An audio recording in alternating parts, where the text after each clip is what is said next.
मुझा प्यारा उस्ताद तालके गढ़ी यासीन जे मुख्तलिफ इलाइक़नि मां मुख्तलिफ यूनियन काउंसिलनि मां दूर दूर इलाइक़नि मां कई आयल उस्तादनि खे अस्सलाम वालेकुम या अली मदद।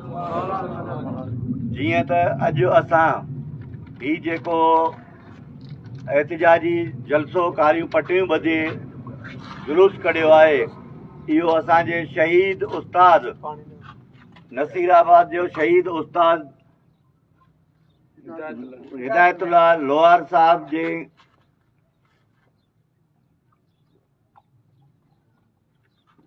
शहादत जे सिलसिले में जेको आहे सो इहो जुलूस कढियो आहे। छाकाणि त 5-6 ॾींहं थिया आहिनि ॿिनि टिनि मोटरसाइकिल सवार दहशतगर्दनि साईं खे ड्यूटीअ जे फ़राइज़ अंजाम ॾियण लाइ रस्ते ते उन्हनि शहीद कयो आहे। पर रियासत जी इहा नाअहली जो बदतरीन सबूत आहे त उन उस्ताद जे कातिलनि ते अॼु ॾींहं ताईं शिनाख़्त जे बावजूदु न का FIR लार्ज थी आहे। मालिकनि जे उन जी नियाणियूं जेकी अॼु ॾींहं ताईं 6 ॾींहं थिया आहिनि, अॼु 7हों ॾींहुं आहे शायदि, उते मेन रोड ते कैंप पढ़ी वेठियूं आहिनि, उन्हनि जो जी FIR पंहिंजे मर्ज़ी ते काटी नथी वञे। SSP ॻाल्हियुनि लाइ अची उन्हनि जी ॻाल्हि मञण लाइ तयारु कोन्हे को। रियासत जॾहिं पीउ माउ जे बराबरि आहे, रियासत जी इहा ज़िमेवारी आहे त हर शहरीअ खे पंहिंजे हक़ ऐं उन सां गॾु उन जो तहफ़ुज़ यकीनी बणाए।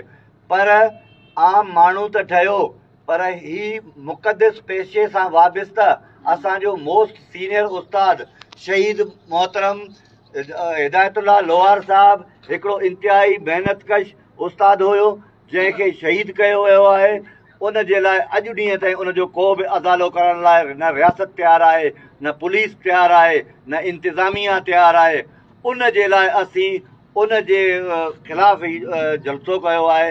असीं मुतालबो था करियूं गवर्नमेंट ऑफ सिंध खां, केयर टेकर गवर्नमेंट खां, त साईं जे कातिलनि जी फिलफोर गिरफ़्तारी यकीनी बणाए वञे ऐं मालिकनि जे मर्ज़ी जे मुताबिक़ कातिलनि ते FIR लार्ज कई वञे, फिलफोर लार्ज कई वञे, जेका शइ मालिक चाहिनि था।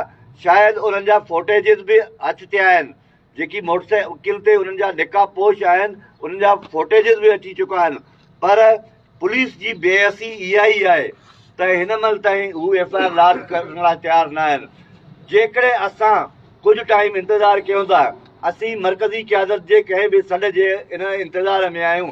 जेकॾहिं कंहिं बि एक्शन जे हिन ते हू आया त असां हिन खां वधीक एहतिजाज कंदासीं, पूरी सिंध में एहतिजाज कंदासीं। अॼु बि पूरी सिंध में एहतिजाज आहे, पर इन खां वधीक असां तदरीसी अमलनि जो बाइकाट करे सघूं था। असां इन खां वधीक जेको बि असांजो रद्दमल हूंदो, असां उहो एहतिजाज जे सूरत में इहा शइ करे सघंदासीं।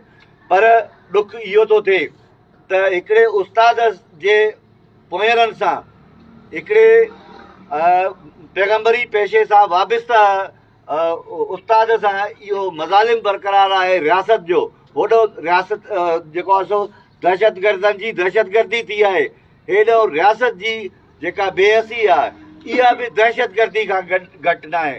छो जो इंसाफ़ जिते नथो थिए उते माण्हू जेको आहे सो ज़रूरु पंहिंजे इंसाफ़ जी तक़ाज़ा लाइ रियासत खां ज़रूरु जेको आहे सो इन शइ जी घुर बि कंदा, उन शइ जो एहतिजाज करे सघनि था। उहो असांजो बुनियादी हक़ु आहे। इंसानी हुकूक जे लिहाज़ खां, उस्तादी लिहाज़ खां इहो असांजो हक़ु आहे त असां एहतिजाज करे सघूं। वरी बि असां SSP नसीराबाद खां, SSP कंबर शादात कोट खां, DSP नसीराबाद खां, SHO नसीराबाद खां, सभिनी खां घुर था कयूं सिंध गवर्नमेंट खां त ही फिलफोर इन जो नोटिस वठी ऐं इन दहशतगर्दनि ते FIR लार्ज कई वञे। वॾी महिरबानी। तव्हां उस्तादनि जा लख थोरा, वॾियूं महिरबानियूं। तव्हां पंहिंजो कीमती टाइम तव्हां हिन एहतिजाज में जेको आहे सो असां सां शरीक थियो, असां सां साथ ॾिनो। वॾी महिरबानी, लख थोरा, वॾा अहसान, वॾी महिरबानी।